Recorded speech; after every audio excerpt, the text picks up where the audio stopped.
Hello and welcome to stock watch. मैं हूं शुजा कुरैशी और मैं हूं शहबाज अशरफ। आज हम काफ़ी स्टॉक से बात करेंगे और इस सवाल पे भी फोकस करेंगे कि क्या फौजी फर्टिलाइज़र कंपनी शरिया कंप्लाइंट हो गया है। बट पहले नज़र डालते हैं मार्केट पे। पिछले हफ्ते मार्केट 1,24,379 के पास बंद हुई थी और मैंने ये भी कहा था कि अगर इंडेक्स जो प्रीवियस इंट्राडे हाई बना था 1,26,700 के पास, उसको क्लोजिंग बेसिस पे क्रॉस करती है तो हम नए हाइस देखेंगे। और हमने देखा कि इस हफ्ते का आगाज़ काफ़ी तेज़ी से हुआ और इंडेक्स ने बासानी पिछला जो इंट्राडे हाई था उसको क्रॉस कर लिया। So at the end who took the week, bulls और बेयर्स? Let's find out.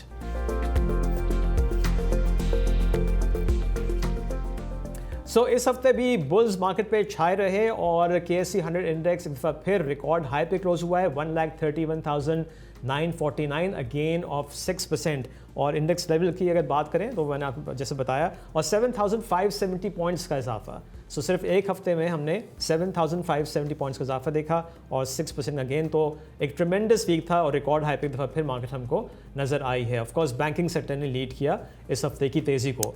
इस हफ्ते के अगर हम गेनर्स और लूजर्स पर नज़र डालें तो ऑफकोर्स बैंकिंग सेक्टर के स्टॉक्स जो हैं वो डोमिनेट करते हुए नज़र आ रहे हैं, लेकिन सबसे ज़्यादा इजाफा हमको आदमजी इंश्योरेंस की स्टॉक प्राइस में नज़र आया जो 27.2% था। फिर फैसल बैंक की स्टॉक प्राइस इस हफ्ते इसमें 26% का इजाफा हुआ। अस्करी बैंक 20.8%, UBL 20% और MC बैंक की स्टॉक प्राइस में इस हफ्ते 16.5% का इजाफा हुआ।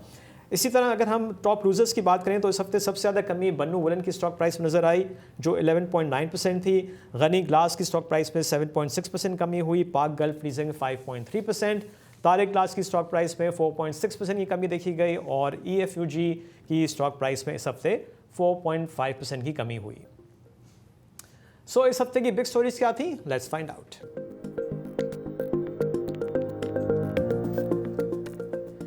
काफ़ी सेक्टर्स की हमने देखा कि ख़बरें आई और उसमें अगर हम पहले स्टील की बात करें तो गवर्नमेंट ने एंटी डंपिंग ड्यूटी को एक्सटेंड किया है जो गैल वैल्यूम पे था और ये पॉजिटिव है फ्लैट स्टील के स्टॉक्स के लिए। और जब भी हमने देखा कि इस हफ्ते इंटरनेशनल इंडस्ट्रीज़ और इंटरनेशनल स्टील की स्टॉक प्राइस में अच्छे गेंस नजर आए। तो शहबाज, ये जो एंटी डंपिंग ड्यूटी की एक्सटेंशन है, दिस इज़, जैसे मैंने कहा, इज़ पॉजिटिव और हमने अच्छे गेंस भी देखे हैं।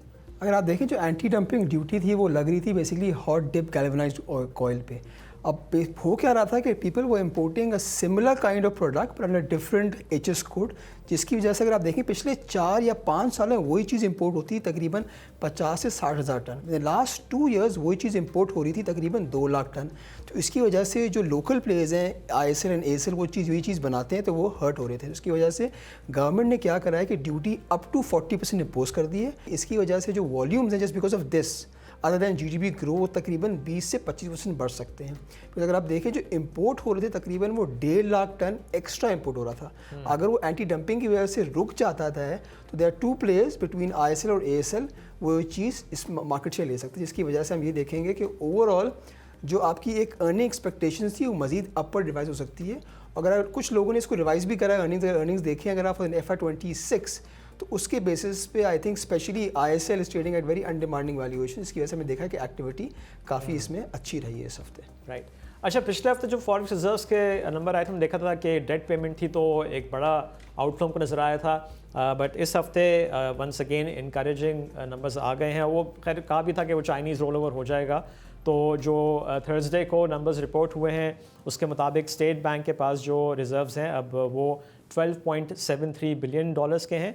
तो हमने एक हफ्ते में $3.7 बिलियन का इजाफा देखा। आई थिंक ये 27 के हैं और 30 जून में हमने ऑलरेडी देख लिया है कि थोड़ा इजाफा है, तो नेक्स्ट थर्सडे को वो नंबर्स रिफ्लेक्ट हो जाएंगे। आई थिंक न्यूज़ आ भी गई कि by year and your reserve will be about $14.5 billion.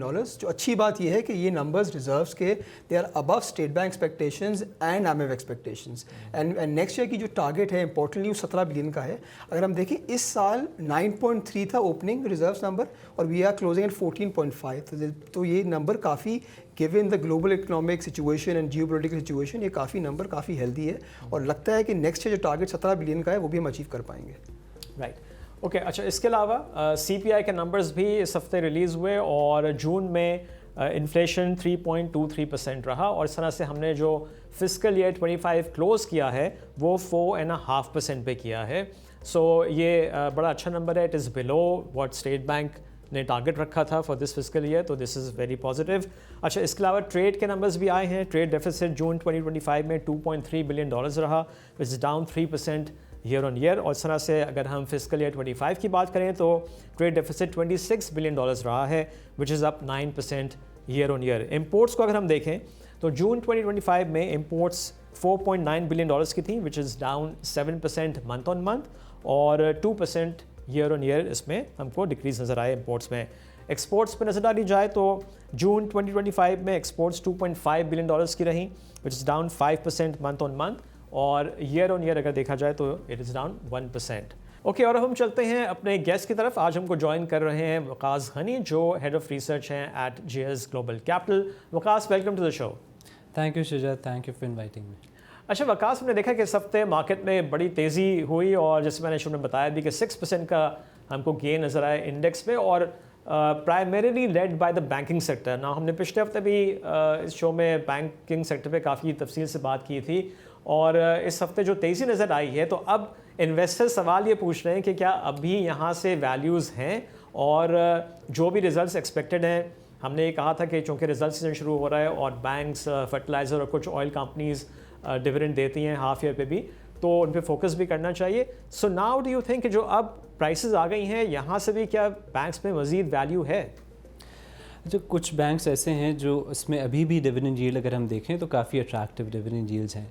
MCB है, बैंक अल्फला है, इनकी डिविडेंड यील्ड्स अभी भी इन रेट्स के ऊपर भी 12% के करीब हैं। अगर हम प्राइस टू बुक पर भी देखें तो बैंक्स अभी भी बहुत से बैंक्स ऐसे हैं जो अट्रैक्टिव लगते हैं। Again Bank Alfalah has a price to book of around 0.7। AKBL जो Askari Bank Limited it is trading at a price to book of around 0.6। तो बिल्कुल ऐसे बैंक्स होंगे तो उसमें अब पिक एंड चूज़ कर रहे होंगे इन्वेस्टर्स आगे जाते हुए। अभी तो हमने देखा कि एक ब्रॉड बेस्ड रैली थी और तमाम बैंक्स जो हैं उसके अंदर, ख़ासतौर पर जो बड़े बैंक्स हैं UBL, HBL, उनके अंदर हमने काफ़ी इंटरेस्ट देखा। MCB, नेशनल बैंक के अंदर हमने काफ़ी इंटरेस्ट देखा। फैसल बैंक ऑफ लेट जो है इस वीक हमने देखा काफ़ी ज़्यादा उसने रैली किया। पर अभी भी बैंकिंग स्पेस के अंदर ऐसे स्टॉक्स मौजूद हैं जो बहुत अट्रैक्टिव डिविडेंड यील्ड्स फराहम करते हैं, तो वो लाइमलाइट में बिल्कुल रहेंगे। अच्छा वकास, अब ये देखें ना कि इस पॉइंट पे जैसे मैंने कहा इन्वेस्टर्स अब सोच रहे हैं क्या करें, आपने जवाब में बताया भी, तो अब किस चीज़ पे वैल्यू करें बैंक्स को? डिविडेंड यील्ड पे करें, प्राइस टू बुक पे करें, प्राइस टू अर्निंग पे करें? यहाँ ये भी एक सवाल जो है वो ज़रूर पूछा जाता है।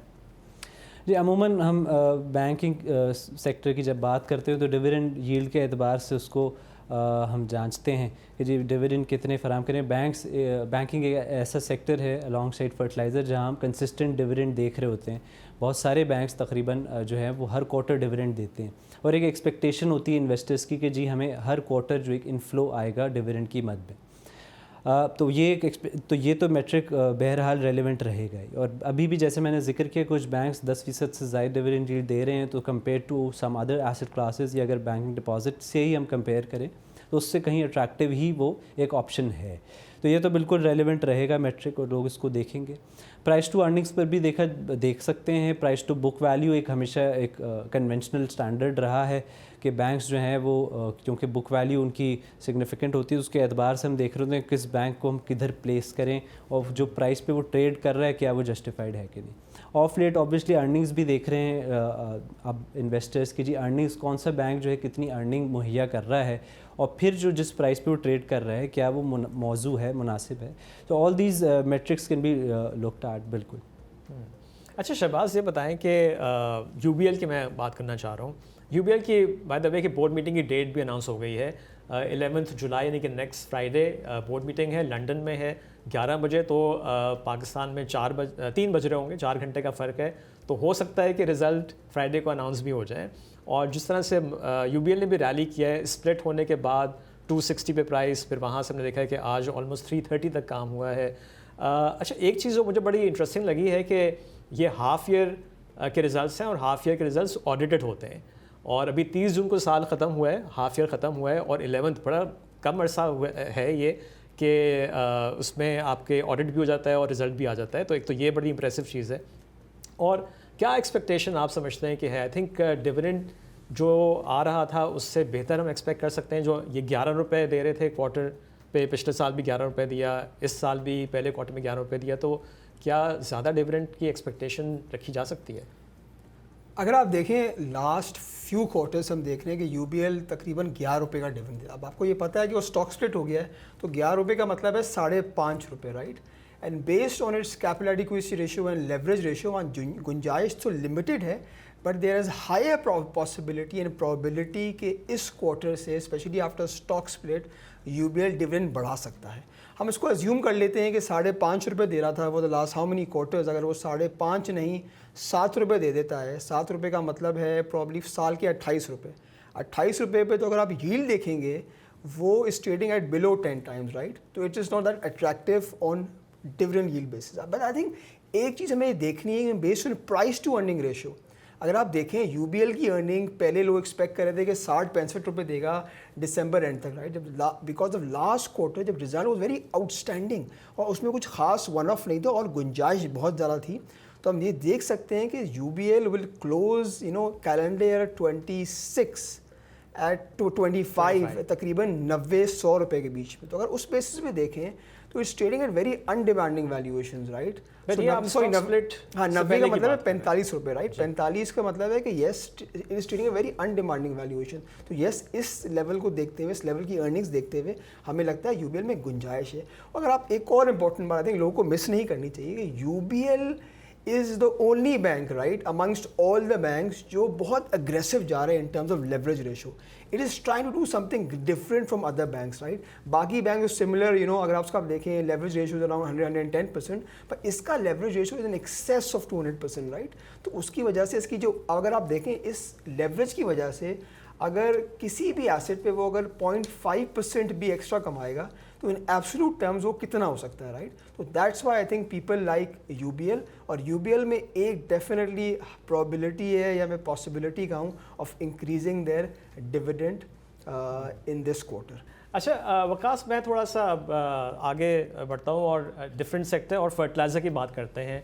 और जैसे मैंने शुरू में कहा भी था, एक सवाल मैंने जो है वो रेस किया है कि क्या फौजी फर्टिलाइज़र कंपनी जो है वो शरिया कंप्लाइंट हो गई है। तो बिकॉज हमने देखा था कि इस हफ्ते बड़ी तेज़ी नज़र आई और स्टॉक प्राइस 424 तक भी ट्रेड हुई, फिर थोड़ा सा of course towards the end correction हुई है, बट अच्छे वॉल्यूम्स हमको नज़र आए। इसका भी हाफ ईयर है जो एंड हुआ है और ये भी हर क्वार्टर पे डिविडेंड देता है एफएफसी। सो नाउ आप क्या समझते हैं कि क्या एफएफसी शरिया कंप्लाइंट हो गई है? देखिए, एफएफसी के जो एक्सेस कैश और शॉर्ट टर्म इन्वेस्टमेंट्स हम देख रहे हैं वो कन्वेंशनल फंड्स में एलोकेटेड थी, उसकी वजह से रेशो आउट हो रहा होता था इसका। अब चूँकि कंपनी ने अपनी लास्ट एनालिस्ट ब्रीफिंग में भी ये तज्जिया दिया था कि जी बहुत जल्द एक्सपेक्टेशन यही है कि कंपनी उस तरफ काम कर रही है और शरिया कंप्लायंस को फोकस बनाए हुए है, और कुछ फंड्स जो हैं हमारा ख्याल है उन्होंने काफ़ी शिफ्ट भी किए हैं टुवर्ड शरिया कंप्लाइंट इन्वेस्टमेंट्स।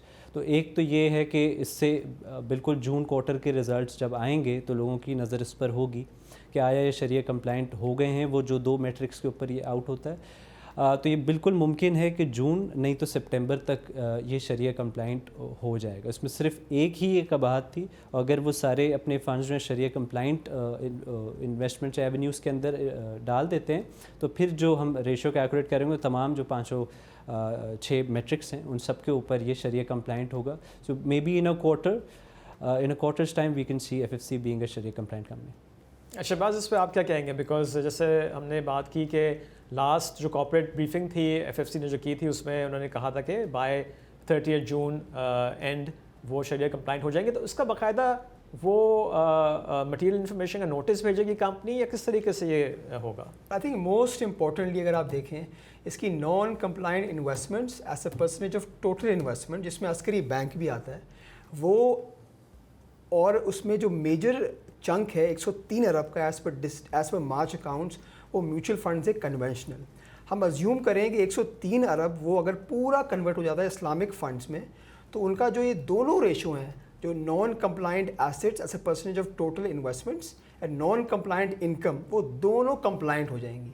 तो एज अ हायर पॉसिबिलिटी कि ऑफकोर्स जून के रिजल्ट तो टाइम लगेगा और फिर जो रीबैलेंसिंग होगी या रीक्लासिफिकेशन होगी कीएमआई इंडेक्स में, वो आते आते 6 महीने लगेंगे दिसंबर तक।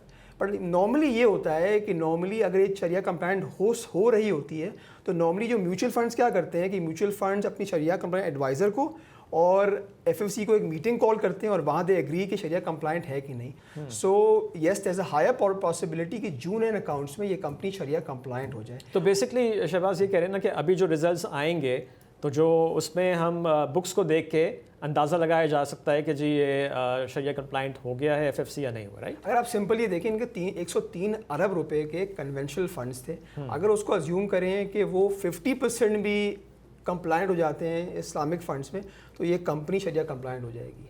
तो दैट इज़, और एक और चीज़ एक और है, आई थिंक ये एक और है कि जो अस्करी बैंक अगर आप ओवरऑल देखें बेसिकली ये मैनेजमेंट का कोट है, वो इस तरह समझते हैं कि अस्करी बैंक अभी भी 30% इस्लामिक है और द नेक्स्ट फ्यू ईयर्स वो इसको इस्लामिक बैंक कन्वर्ट कर देंगे। तो येस दे बेसिकली से कि the intention is to convert और everything which is conventional to Islamic. So yes I think, और एक और इम्पॉर्टेंट पॉइंट मैं यहाँ बता दूँ कि KMI इंडेक्स में अभी जो हाईएस्ट वेटेड स्टॉक है वो एंग्लो होल्डिंग्स है। अगर ये FFC becomes part of KMI 30 index, उसका वेट 15% हो जाएगा। इसका ये मतलब है कि शरिया कंप्लाइंट फंड जो तकरीबन 125 अरब के हैं, अगर वो 15% वेट भी रखते हैं FFC को देते हैं, इसका मतलब है 15 से 20 अरब की लिक्विडिटी चेस कर सकती है FFC को। तो yes FFC can be a stock to look at in the months to come. ठीक है, वकास इसमें आप कुछ ऐड करना चाहेंगे जो अभी बताया है शहबाज ने? नहीं, बिल्कुल आई एग्री कि जब किताबें आएंगी और लोग उसको इस चीज़ को बहुत गौर से देखना चाहेंगे कि क्या ये जो ब्रेकअप है इन्वेस्टमेंट्स का उसके अंदर उन्होंने शिफ्ट किया है। अगर तो ये जैसे ही लोगों को ये अंदाज़ा होगा तो हम एक इसमें ब्रॉड बेस्ड रैली देखेंगे। बहुत से ऐसे फ़ंड्स ये FFC के अंदर एक्सपोजर नहीं ले पा रहे थे, Islamic funds, because of this reason. कुछ फ़ंड्स ने अलग से इजाज़त ली थी पहले कि जो जब कि शरिया कंप्लाइंट ये हो जाएगा उसके ऊपर केस बनाया था, but then most of the funds backed out और फिर वो इस्लामिक फंड्स में इसमें एक्सपोजर नहीं लिए हुए थे। तो जैसे ये चीज़ होगी it will be a very interesting rally जो हम FFC के अंदर देखेंगे। जैसे हमने जिक्र किया कि डिविडेंड यील्ड भी एक स्टेबल फराम करता है और it's one of the most stable companies on the board. Right. अच्छा वकास, अब थोड़ा दूसरे सेक्टर्स की तरफ आते हैं। ईयर एंड हुआ है, 30 जून रिजल्ट्स आएंगे। आपको कौन से सेक्टर्स यहाँ से अच्छे रिजल्ट्स पोस्ट करते हुए नज़र आ रहे हैं, और मैं अगर कोई स्टॉक्स की हम बात कर सकें जिस पे नज़र रखनी चाहिए इन्वेस्टर्स को? देखिए, आगे जाते हुए अगर हम अमूमी एक जायज़ा लें तो नेक्स्ट हाफ जो है हमें इसमें बिल्कुल लगता है कि KSE 100 के अंदर बिल्कुल पोटेंशियल मौजूद है कि यहाँ से हम और मज़ीद गेंस भी देखें। अब तक हमने देखा इंडेक्स ने 16% जो अब तक कैलेंडर ईयर टू डेट के नंबर्स देखें तो 16% जो इंडेक्स चला है। आगे भी हमें इसके अंदर मज़ीद पोटेंशियल नज़र आता है, करीबन 15 से 20% हमें बिल्कुल नज़र आता है कि इंडेक्स अपने इंट्रिंसिक से नीचे है। सेक्टर्स की अगर हम बात करें, बैंकिंग के अंदर जैसे हमने देखा बहुत इंटरेस्ट है इन्वेस्टर्स का। इसके अलावा फर्टिलाइज़र के अंदर अभी मौजूद है स्पेस। FFC का हमने जिक्र किया। ईफर्ट भी जो है वो 14% की डिविडेंड यील्ड फराम करता है, तो उसमें भी हमें नज़र आ सकता है कि कैचअप रैली के जब FFC के अंदर लोग इंटरेस्ट ले रहे हैं, ईफर्ट के अंदर भी इसका रीसेंट जो नंबर्स आए जून के वॉल्यूम्स के, उसमें भी हमने देखा ईफर्ट ने अपना मार्केट शेयर इम्प्रूव किया। गोइंग फॉरवर्ड अगर हम सीमेंट की बात करें, सीमेंट के अंदर भी इन्वेस्टर इंटरेस्ट है। थोड़ा सा स्लो डाउन शायद हमने देखा वॉल्यूम्स के अंदर, बट अगर हम आगे देखें तो आउटलुक इसका भी पॉजिटिव है। विद इम्प्रूविंग डिमांड हम बिल्कुल कंस्ट्रक्शन सेक्टर के अंदर एक इंटरेस्ट देखेंगे और उसमें सीमेंट जो है सर फहरिस्त रहता है। इंजीनियरिंग सेक्टर थोड़ा सा ऑफ द ग्रिड रहा है in the last 1 or 2 years, but with improving demand हम देख सकते हैं कि maybe by next calendar year engineering sector के अंदर भी हमें इंटरेस्ट नज़र आ सकता है। इसके अलावा फार्मास्यूटिकल सेक्टर के अंदर हमने जैसे बजट में देखा पॉजिटिव मेजर्स के बाद अब फार्मास्यूटिकल सेक्टर में भी एक इंटरेस्ट है, वो भी going forward in the next 6 months post June हमें पॉजिटिव गेंस जो है पोस्ट करता दिखाई देता है। और वकास, फार्मास्यूटिकल स्टॉक्स अगर हम हिस्टोरिकली देखें तो एक हाई PE पे ट्रेड करते हैं अराउंड 20 times। तो अगर उसको हम नज़र में रखें तो कौन से आप समझते हैं कि अभी भी स्टॉक्स जो हैं उनमें गुंजाइश है?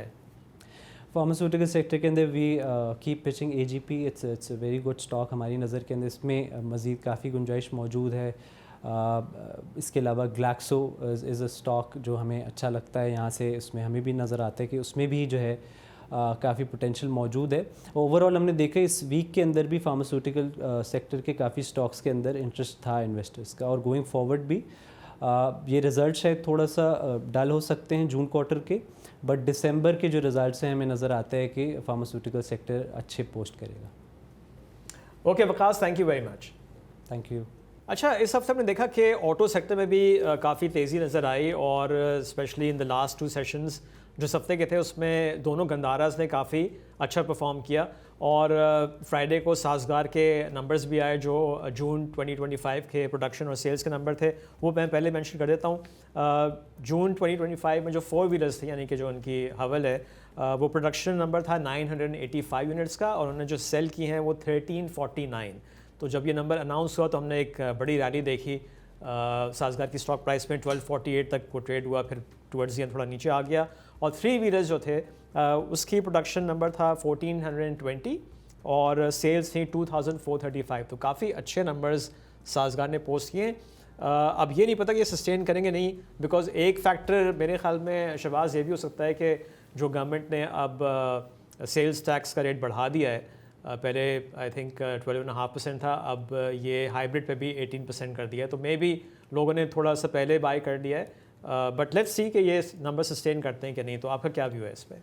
आई थिंक ओवरऑल अगर आप देखें this number very surprising, but I think one of factor could be कि यार बिकॉज सेल्स टैक्स बढ़ने वाला है, बिकॉज इसके अंदर पहले तो ये रूमर्स थे, पहले इन्फॉर्मेशन थी कि बजट से पहले सेल्स टैक्स बढ़ेगा ऑन या नहीं बढ़ेगा ऑन हाइब्रिड कार्स नहीं बढ़ेगा, मगर ऐसा हमने नहीं देखा।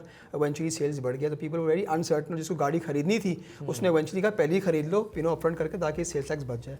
सेल्स टैक्स के अलावा इन पे न्यू लेवी भी लगी 1% की, राइट, तो वो भी एक एडिशनल कॉस्ट है। तो I think could be one of factor, but हम ये ओवरऑल ये तो डिमांड हमें ये पता है कि साजगार की demand at least the next few months will be very robust, because हम देख रहे हैं अभी भी जो डिलीवरी टाइम है 3 से 6 महीने है, तो हमें लग रहा है कि बुक्स काफ़ी स्ट्रॉन्ग है ओवरऑल। बट ये नंबर सस्टेन करता है कि नहीं करता, बिकॉज ये रिकॉर्ड नंबर है। हमने यही नंबर से ऐसा देखा था दिसंबर में, but that was a combination of December and Jain का नंबर, इसमें 500 प्रॉब्ली दिसंबर के होंगे और बाकी नंबर्स जैन के होंगे, बट उसको हम हटा भी दें तो this number record is very encouraging overall for साजगार।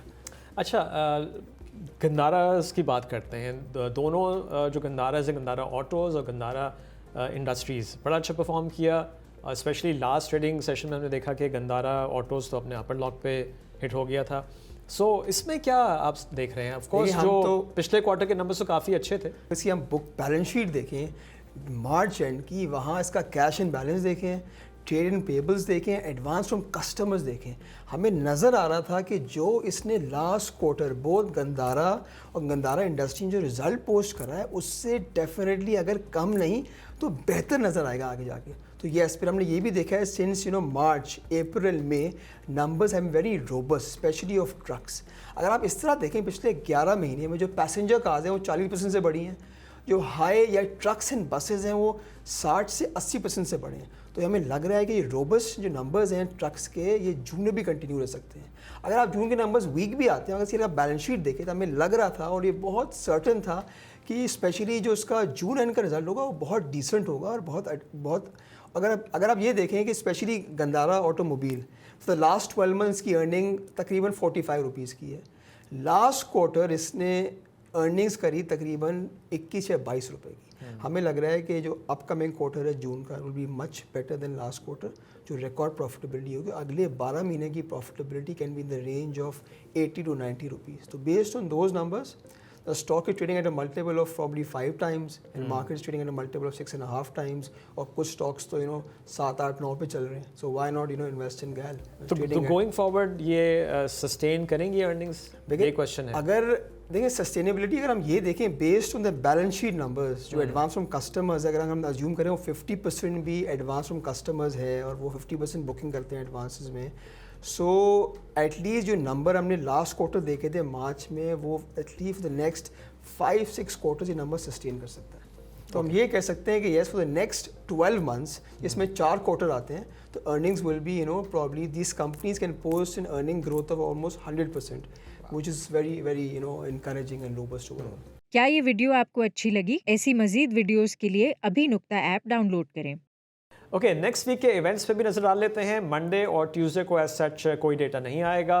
Wednesday को टी बिल्स का ऑप्शन है और इसके अलावा PIB का भी ऑप्शन है। थर्सडे को एज़ यूजुअल फॉरेक्स रिजर्व्स का डेटा है और फ्राइडे को वीकली इन्फ्लेशन के नंबर्स आएंगे और साथ में जैसे भी हमने मेंशन भी किया UBL की बोर्ड मीटिंग है फर्स्ट हाफ के रिजल्ट्स के लिए और 11th of every month auto sales का डेटा भी आता है तो वी वुड एक्सपेक्ट के उस दिन ऑटो सेल्स का डेटा भी रिलीज़ कर दिया जाएगा।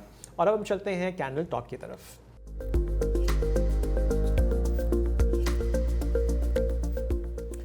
अगर हम टेक्निकली देखें मार्केट को तो उसने जो फ्राइडे को हाई बनाया 1,32,100 के पास, वहाँ से थोड़ा सा रिवर्स होकर 1,31,949 पे क्लोजिंग हुई है। अब जितना तेज़ मार्केट बंद हुई है तो लग रहा है कि इंडेक्स 1,33,000 को टारगेट करेगा मंडे को और अगर उससे ऊपर हम क्लोजिंग नज़र आती है तो 1,33,400 to 500 जो है वो वहाँ पे एक हमको रेजिस्टेंस नज़र आ सकती है। सपोर्ट की अगर बात की जाए तो जो फ्राइडे का लो था 1,30,700 का वो एक सपोर्ट होगी, पहली सपोर्ट होगी और अगर वो टूटती है तो फिर 1,29,800 के पास नेक्स्ट सपोर्ट हमको मार्केट पे नज़र आ सकती है। तो do watch for these levels. और जहाँ हम साजगार की बात कर रहे थे तो एक मैं इसका भी बता दूँ कि जो प्रोडक्शन के नंबर्स और सेल्स के नंबर्स आए थे फ्राइडे को और जिसने रैली किया था 1248 के पास इसने हाई बनाया लेकिन क्लोजिंग 1,200 रुपीज़ से कम हुई है। सो अगर 7,000 को यहाँ से रैली मज़ीद करना है तो उसको क्लोजिंग 1,200 रुपीज़ के ऊपर देनी है तो इसका भी ज़रूर ख्याल रखिएगा। हम चलते हैं एक्सपर्ट स्टेक की तरफ।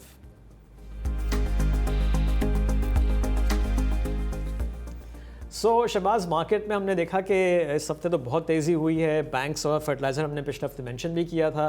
अब going into the next week आप क्या समझते हैं, क्या किस चीज़ पे फोकस करना चाहिए, किन सेक्टर्स पे, किन स्टॉक्स पे फोकस करना चाहिए इन्वेस्टर्स को? I expect the market will remain positive. We should not expect the same kind of rally. But I think the rally was more driven by banks. But I think we should be more sector specific and stock specific. Especially जो next week है वो UBL का result आएगा Friday को. So I think वहाँ focus होना चाहिए। अगर result काफ़ी more than above expectations आता है तो I think overall rally मज़ीद हम देख सकते हैं banking sector में। I think और overall instead of seeing the overall market we should be more stock specific। तो जहाँ हम समझते हैं कि अच्छे रिजल्ट आएंगे जिसकी वैल्यूएशन अभी भी अनडिमांडिंग है तो वहाँ हमें इफ देयर इज हो सकता है पॉसिबिलिटी बिकॉज अगर हम देखा 7,000 पॉइंट रैली के बाद मार्केट कहीं ना कहीं प्रॉफिट टेकिंग होगी तो आप अपने स्टॉक्स आइडेंटिफाई कर लें और जहाँ समझते हैं कि यार these are the right levels to enter वो हमें देखना चाहिए। तो आई थिंक अभी भी मार्केट ने बहुत सारे स्टॉक्स हैं जो are trading at below market valuation multiples and trading at very attractive valuations और अभी भी हैं जो कुछ स्टॉक्स जो अभी भी आपको डबल डिविडेंड यील्ड प्रोवाइड कर रहे हैं। आई थिंक वही should be focus should be overall fundamental और कहाँ आपका स्टॉक स्पेसिफिक आइडिया होना चाहिए। तो मुझे लगता है कि मार्केट ओवरऑल कोई नेगेटिव खबर तो हम नहीं देख रहे हैं नेक्स्ट वीक, तो market should be range bound to positive next week. अच्छा, अब जैसे हमने लास्ट वीक मैंने कहा था कि देखें कॉर्पोरेट अर्निंग्स का सीज़न शुरू हो रहा है, जुलाई में हो जाता है तो फोकस करना चाहिए उन स्टॉक्स पे जहाँ पे डिविडेंड अच्छे आते हैं, जिनकी यील्ड्स अच्छी हैं। और हमने बैंक्स और फर्टिलाइज़र को पिछले हफ्ते मेंशन भी किया था। तो आई थिंक ये बैंक्स लोग अच्छे खासे रैली कर गए हैं, वी माइट सी कि थोड़ी प्रॉफिट टेकिंग उसमें आए। और इस हफ्ते कुछ सेक्टर्स नहीं चले, उसमें हमने देखा कि बैंकिंग स्टॉक्स तो बहुत तेज़ थे लेकिन सीमेंट जो एक मेजर सेक्टर है वहाँ वो हमको बिल्कुल ही उसमें इंटरेस्ट नज़र नहीं आया। तो मे बी अब गोइंग फॉरवर्ड कुछ सेक्टर्स की स्विचिंग हो, जो इन्वेस्टर्स हैं वो प्रॉफिट टेकिंग करें उन स्टॉक्स में, उन सेक्टर्स में जो काफ़ी बढ़ चुके हैं और जिन्होंने अभी परफॉर्म नहीं किया है इस 7,500 पॉइंट्स की रैली में, वो दोबारा आ सकते हैं। उसमें हम सीमेंट्स देख सकते हैं कि रैली कर सकते हैं। तो यही चीज़ करनी चाहिए, फोकस वही होना चाहिए कि फोकस ऑन, जैसे शहबाज ने कहा, ऑन स्पेसिफिक स्टॉक्स जहाँ पे अच्छे डिविडेंड एक्सपेक्टेड हैं, जिनकी डिविडेंड यील्ड्स अट्रैक्टिव हैं इवन एट दीज लेवल्स जो हमको करंट स्टॉक प्राइसेस नज़र आ रही हैं, तो उन्हीं पे फोकस करें। मार्केट में कोई डिप आती है तो उन्हीं स्टॉक्स में आप एक्यूमुलेशन कर सकते हैं, वही स्ट्रैटेजी है, उस पर फोकस करना चाहिए। और ये था इस हफ्ते का stock watch. Have a nice weekend, take care, खुदा हाफिज़।